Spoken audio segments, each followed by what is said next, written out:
గారు ముఖ్య అతిథిగా మాట్లాడుతుందిగా మనం చేస్తున్నాం. ఓకే, ఇంకా 2 నిమిషాలు. మన డాక్టర్ రామచంద్ర నాయక్ గారి సారథ్యంలో ప్రభుత్వం రేవంత్ రెడ్డి గారి నాయకత్వంలో ఏం కార్యక్రమం 4 అంశాలు చెప్పేసి మనం పూర్తి చేయాల్సిందిగా అందరికీ విజ్ఞప్తి చేస్తున్నాను. జై బాబు జై భీమ్. ఓకే, ధన్యవాదాలు బాలంజనేయ గారు. ఒక్కరిద్దరికి అవకాశం ఇస్తాము. మన కార్యక్రమం చాలా ఉన్నాయి కాబట్టి కార్యక్రమం చూద్దాం. మండల పార్టీ అధ్యక్షులు కొండపల్లి కరుణాకరెడ్డి గారు ఒకసారి జై బాబు జై భీమ్ అంటారు. జై బాబు జై భీమ్ జై కరుణ.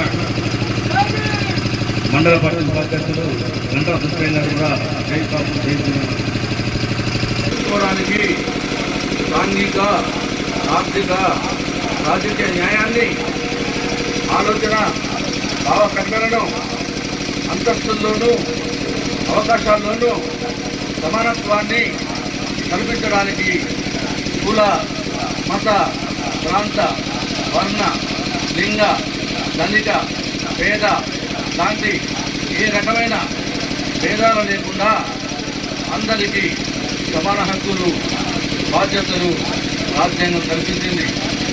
ఇటీవల పరిణామాలు రాజ్యాంగ స్ఫూర్తిని దెబ్బతీస్తూ ప్రజాస్వామ్య విలువలను కాలరాస్తూ సమాజంలో అశాంతి నెలకొల్పుతున్నాయి.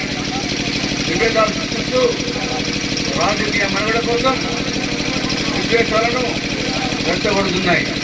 ఇలాంటి తరుణంలో శాంతి, అహింసలను మూల సూత్రాలుగా మనకు బోధించిన మహాత్ములు స్ఫూర్తిగా మనసులంతా ఒక్కటే అంటూ రాజ్యాంగంలో